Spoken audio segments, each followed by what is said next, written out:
बिस्मिल्लाहिर्रहमानिर्रहीम, अस्सलाम वालेकुम। आप देख रहे हैं द बीनर सलीम शो। सबसे बड़ी खबर आज की ये है कि वज़ीर आला पंजाब परवेज़ इलाही ने बिल आखिर अपनी असलियत दिखा दी है। वो खुल करके सामने आ गए हैं। वो परवेज़ इलाही जो पहले विकेट के दोनों या तीनों तरफ खेल रहे थे, अब पता चल गया है कि वो किस तरफ हैं, क्योंकि उन्होंने इमरान खान को शट अप कॉल दी है।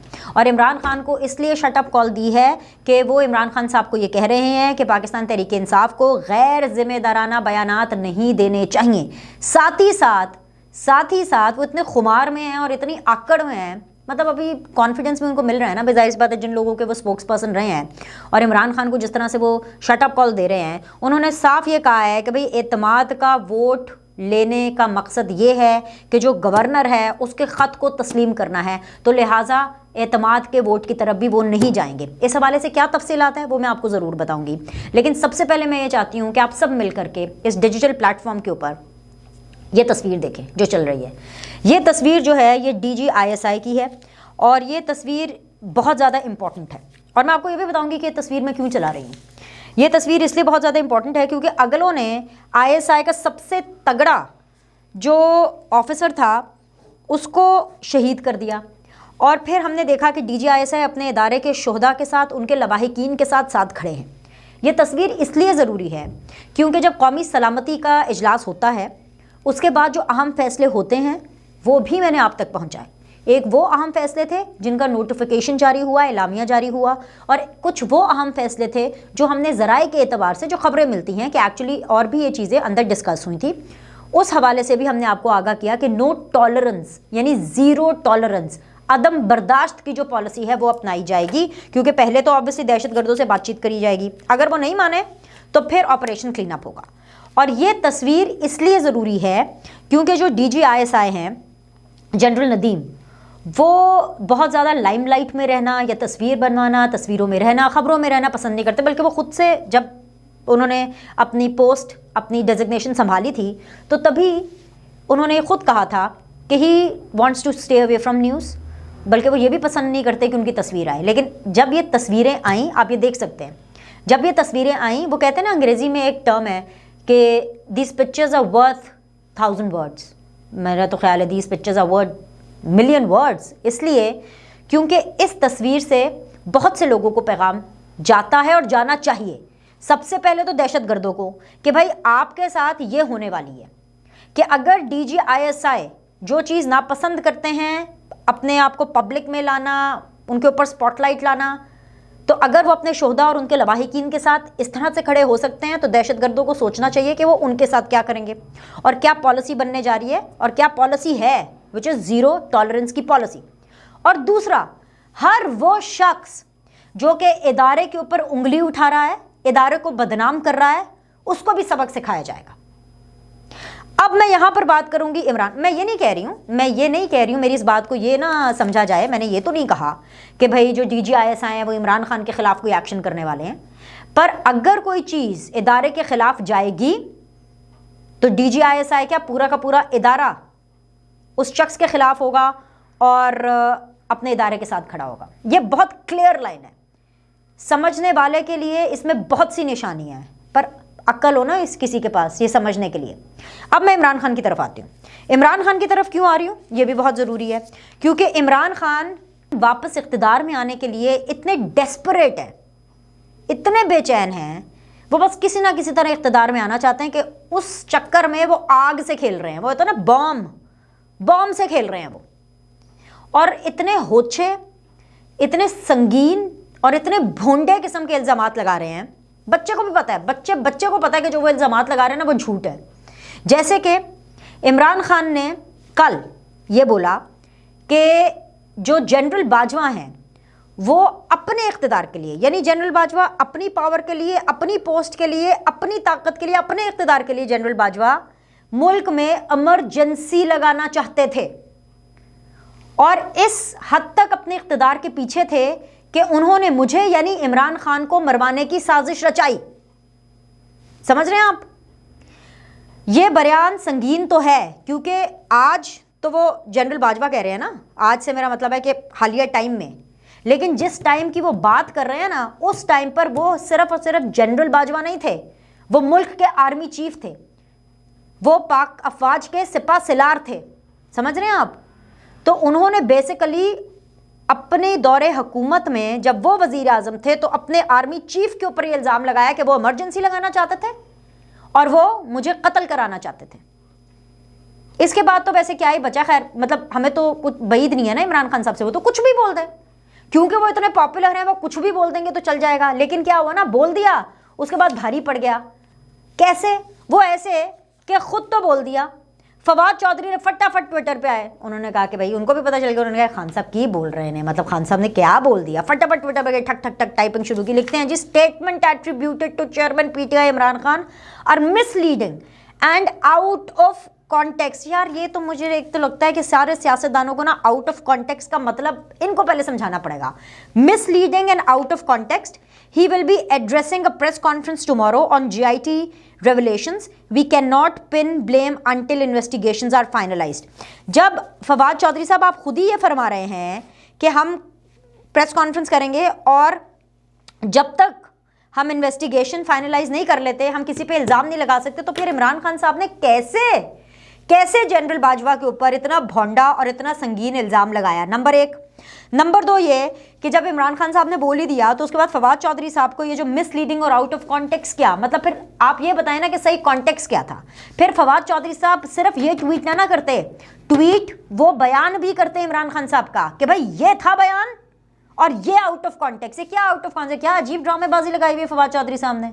मतलब फवाद चौधरी साहब खुद टीवी करते रहे हैं और ख़ुद वो एंकरिंग करते रहे हैं, मेरे बड़े अच्छे उनके साथ जो है टर्म्स हैं।